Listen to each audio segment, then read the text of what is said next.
తెలంగాణ రాష్ట్ర మంత్రివర్గ సమావేశంలో పలు కీలక నిర్ణయాలకు ఆమోదం లభించింది. రైతులు, రేషన్ కార్డు లబ్ధిదారులు, విద్యార్థులు, యువత, పారిశ్రామిక రంగంతో పాటు హైదరాబాద్లో కాలుష్య నియంత్రణకు సంబంధించి కేబినెట్ కీలక తీర్మానాలు చేసింది. స్వాతంత్ర దినోత్సవ వేడుకల సందర్భంగా రాష్ట్రంలోని రేషన్ కార్డు లబ్ధిదారులకు స్మార్ట్ కార్డుల పంపిణీ కార్యక్రమాన్ని ఘనంగా నిర్వహించాలని కేబినెట్ నిర్ణయించింది. గతంలో 2,81,00,000 మంది రేషన్ లబ్ధిదారులు ఉండగా కొత్త రేషన్ కార్డులు, కుటుంబ సభ్యుల పేర్ల నమోదుతో మరో 62 లక్షల మందికి ప్రయోజనం చేకూరింది. దీంతో ప్రస్తుతం రాష్ట్రంలో 3,42,00,000 మంది రేషన్ లబ్ధిదారులు ఉన్నారు.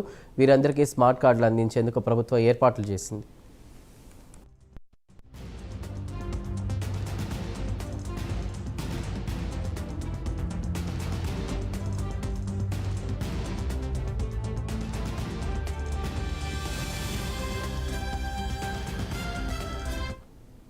ఇక తెలంగాణ రైజింగ్ గ్లోబల్ సమ్మిట్ 2.0 నిర్వహణకు కూడా కేబినెట్ గ్రీన్ సిగ్నల్ ఇచ్చింది. డిసెంబర్ 7, 8, 9 తేదీల్లో సదస్సు నిర్వహించేందుకు ప్రాథమికంగా నిర్ణయించింది. ఈసారి ఇన్వెస్ట్ తెలంగాణ థీమ్తో సమ్మిట్ నిర్వహించనున్నారు.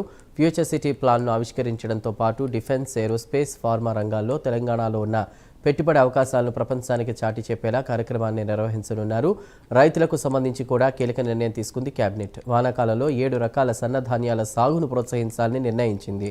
గ్రామ పంచాయతీలు, రైతు వేదికల ద్వారా విస్తృత అవగాహన కార్యక్రమాలు నిర్వహించనున్నారు.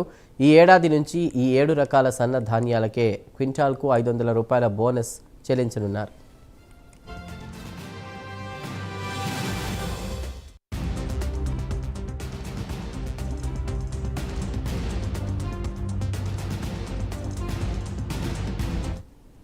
యాసంగి ధాన్యం సేకరణలో తెలంగాణ దేశంలోనే నెంబర్ 1గా నిలిచిందని ప్రభుత్వం తెలిపింది. 81.16 లక్షల మెట్రిక్ టన్నుల ధాన్యాన్ని రైతుల నుంచి కనీస మద్దతు ధరకు కొనుగోలు చేసింది. ఇందులో కేంద్రం సేకరించే ధాన్యం పోగా మిగిలిన 17.54 లక్షల మెట్రిక్ టన్నులను ఈ ఆక్షన్ ద్వారా విక్రయించేందుకు కేబినెట్ నిర్ణయించింది. క్వింటాల్కు ₹2,389 బేసిక్ ప్రైస్ను నిర్ణయించింది. యువతకు నైపుణ్య శిక్షణ విషయంలో కూడా కీలక నిర్ణయం తీసుకుంది.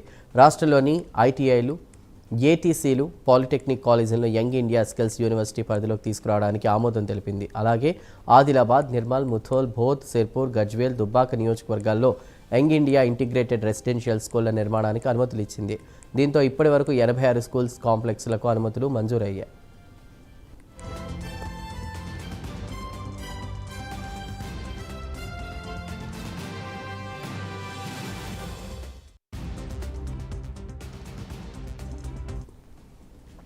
హైదరాబాద్లో కాలుష్య నియంత్రణకు కూడా కేబినెట్ ప్రత్యేక దృష్టి సారించింది. ప్రస్తుతం ఉన్నటువంటి 18,766 పెట్రోల్, డీజిల్ ఆటో రిక్షాలను ఎలక్ట్రిక్ వాహనాలుగా మార్చేందుకు ₹200 కోట్ల Telangana auto rickshaw electric conversion స్కీమ్కు ఆమోదం తెలిపింది.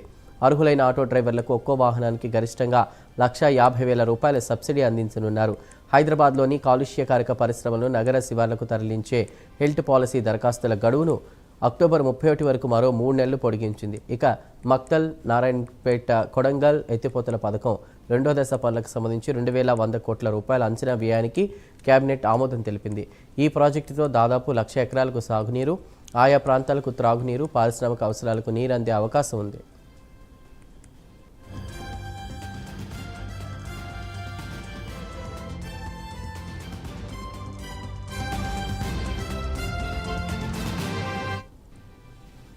గూడెందొడ్డి పంప్డ్ స్టోరేజీ ప్రాజెక్టు సామర్థ్యాన్ని 1.19 టీఎంసీల నుంచి 15 టీఎంసీలకు పెంచడంతో పాటు సోలార్ విద్యుత్ ఉత్పత్తిపై అధ్యయనం చేసేందుకు కన్సల్టెంట్ నియామకానికి కూడా కేబినెట్ ఆమోదం తెలిపింది. మొత్తంగా రేషన్ నుంచి రైతులు, విద్య నుంచి స్కిల్స్, పారిశ్రామిక పెట్టుబడుల నుంచి హైదరాబాద్ కాలుష్య నియంత్రణ, సాగునీటి ప్రాజెక్టుల వరకు కూడా పలు కీలక అంశాలపై తెలంగాణ కేబినెట్ నిర్ణయాలు తీసుకుంది.